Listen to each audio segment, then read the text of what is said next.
बिस्मिल्लाहिर्रहमानिर्रहीम।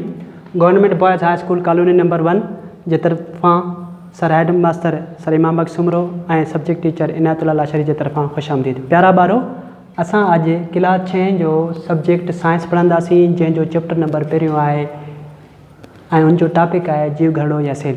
पोएं दफ़े असां पढ़ी आयासीं त असांजे चौधारी बेशुमार शयूं रांदियूं आहिनि, हिकिड़ा आहिनि जानदार, ॿिया आहिनि गैर जानदार। जानदारनि जी असां पूरी वसफ़ बयानु कईसीं ऐं ॿुधायोसीं त जानदार जेको आहे उहो ॿिनि हिसनि में विरहायल आहिनि, हिकिड़ा आहिनि जानवर, ॿिया आहिनि ॿूटा। प्यारा ॿारो, जानवरनि जे बारे में बि पढ़ी आयासीं त सभु जेके जानदार आहिनि, जानवर या ॿूटा आहिनि, इहे सभु जा सभु सेल जा ठहियल आहिनि। हाणे असां पढ़ंदासीं त सेल या जीव घड़ो आहे छा। ठीकु आहे प्यारा ॿारो, असां इहो बि पढ़ी आयासीं त ॿूटनि जा जेके जीव घड़ा आहिनि उहे मुख़्तलिफ़ थींदा आहिनि, जानवरनि जा जीव घड़ा मुख़्तलिफ़ थींदा आहिनि, जंहिंमें असां इंसान बि शामिल आहियूं। हाणे सभ खां पहिरियों असां इहो पढ़ंदासीं त सभु जानदार जेकॾहिं सेल या जीव घड़े जा ठहियल आहिनि त सेल या जीव घड़े जी वसफ़ छा आहे। हाणे जीव घड़ो या सेल जी पहिरीं वसफ़ आहे, सभिनी जानदार शयुनि जे बुनियादी एके खे सेल चइबो आहे। चए थो सभु जेके जानदार शयूं आहिनि उन्हनि जी जेका बुनियादु आहे, जंहिंजो एको आहे, उहो छा आहे, सेल आहे। ठीकु आहे पुटु। हाणे उनखां बाद में असांजी ॿी वसफ़ आहे जानदार शयुनि जो नंढड़े में नंढड़ो ज़रड़ो या हिसो।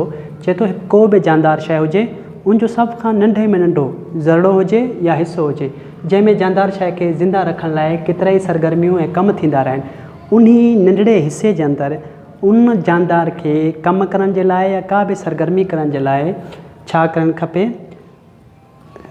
सरगर्मी हिते आहे जानदार शयुनि जो नंढड़े में नंढो ज़रड़ो या हिसो। चए थो जानदार शयुनि जो नंढे में नंढो ज़रड़ो या हिसो, जंहिंमें जानदार शइ खे ज़िंदा रखण लाइ केतिरा ई सरगर्मियूं ऐं कमु थींदा रहनि, तंहिंखे सेल या जीव घड़ो चइबो आहे। हाणे असांखे चए थो पहिरीं वसफ़ ऐं ॿी वसफ़ में, पहिरीं वसफ़ में चए थो त हर जानदार जेका शइ आहे उनजो जेको स्ट्रक्चर आहे उहो सेल जी बुनियाद ते आहे, यानी हर जानदार सेलनि जो ठहियलु आहे। ॿिए नंबर ते ॿुधाए थो त फंक्शनल यूनिट आहे, फंक्शनल एको आहे, माना कम जो एको आहे। कम जो एको इहो आहे त हर जानदार जेको आहे, जेकॾहिं उनमें को कमकार थिए थो, फ़र्ज़ु कयो हू खाधो खाए थो, ठीकु आहे, पाणी पीए थो, घुमे थो, फिरे थो, चए थो इहे सभु जेके कम आहिनि इहे सॼा जा सॼा किथे थींदा आहिनि, सेल में।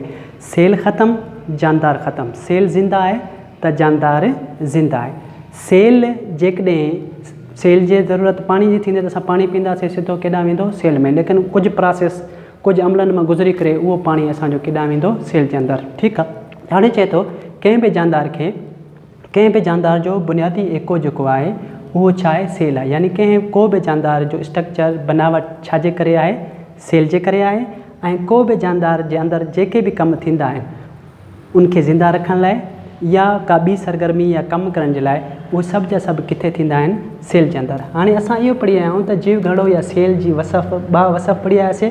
हाणे चए थो लफ़्ज़ सेल जो बुनियादु। लफ़्ज़ सेल जेको आहे उहो कहिड़ी ॿोली जो लफ़्ज़ आहे, अरबी जो आहे, चाइनीज़ जो आहे, यूनानी जो आहे या लातीनी जो आहे। चए थो लफ़्ज़ सेल जो जेको बुनियादु आहे, लफ़्ज़ सेल यूनानी ॿोली जे लफ़्ज़ सेला मां वरितलु आहे। कंहिं मां वरितलु आहे, सेला मां, जंहिंजो मतिलबु आहे नंढा कमरा, जंहिंजो मतिलबु आहे नंढा कमरा। चए थो लफ़्ज़ सेल जेको आहे यूनानी ॿोली जे लफ़्ज़ सेला मां वरितलु आहे, जंहिंजो मतिलबु आहे नंढा कमरा। अॻिते हली करे असां सेल कंहिं दरियाफ़्त कयो, अॻिते हली करे पढ़ंदासीं, जंहिंमें ॿुधाईंदो त सेल जेको आहे रॉबर्ट हुक दरियाफ़्त कयो तक़रीबन 1665 ईस्वी में।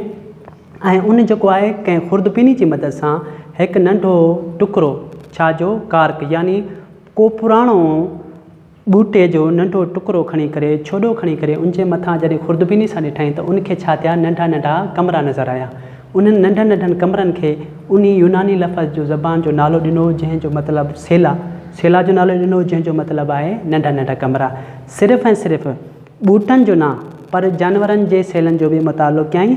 मुताले करण खां पोइ हुन चयो त जेके सेल हूंदा आहिनि उहे अहिड़े तरीक़े सां ठहियल आहिनि जीअं कंहिं जाइ जा नंढा नंढा कमरा हुजनि। प्यारा ॿारो, अॼु असां पढ़ी आहियूं त जीव घड़ो या सेल जी वसफ़ ऐं लफ़्ज़ सेल जो बुनियादु छा आहे।